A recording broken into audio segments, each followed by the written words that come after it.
Okay, so you're looking to get a real handle on management information systems, MIS, right? Hmm. You want to understand what makes modern businesses tick, but without getting totally bogged down for weeks. Yeah, avoiding the information overload. It's a big field. Exactly.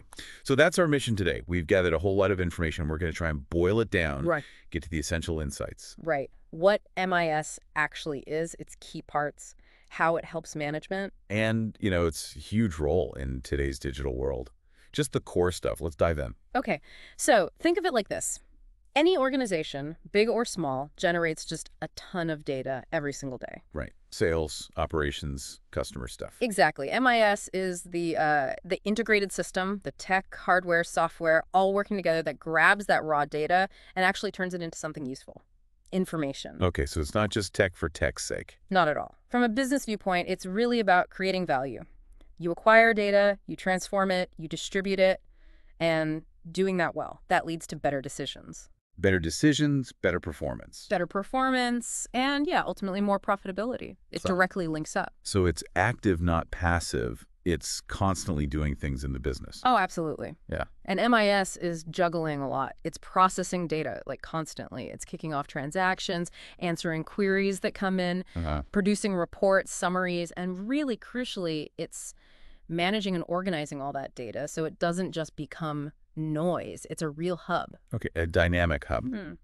So what are the essential building blocks? What makes it work? Well, fundamentally, you've got people, can't forget them, Right. The users. the end users, yeah, the folks using the systems every day, and also the IS specialists, the people who design, build, maintain the whole thing. Okay, people. What else? Then data resources. This is huge. Think about data flowing in from inside the company, sales figures, finance operations data, Mm-hmm. but also from outside. Customer emails, website interactions, e-commerce sales, social media chatter. It all feeds in. Wow. Okay, that's a lot coming in. Where does it all end up? Good question. It needs storage, right? So databases usually. Yeah. Or maybe files stored on hard drives, servers, maybe out in the cloud these days. Like clouds everywhere. Then after storage comes a really critical step.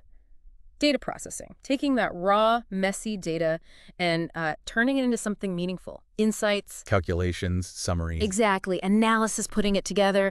And then finally, you've got to get that information out to the people who need it. Distribution. Distribution, yeah. Yeah. In the right format, reports, charts, maybe just a quick message, video, audio, whatever works, and getting it to them on time. Timeliness is key, I bet. Crucial. And MIS even helps with prediction, looking at past data to forecast what might happen next, turning history into foresight. Okay, so it connects the dots, gives you a clear picture to steer the ship. Now, MIS isn't just tech thrown together. It has specific characteristics, right? It does. A really fundamental one is the system approach. You look Yeah. at the whole thing as interconnected, not just isolated parts. Holistic view.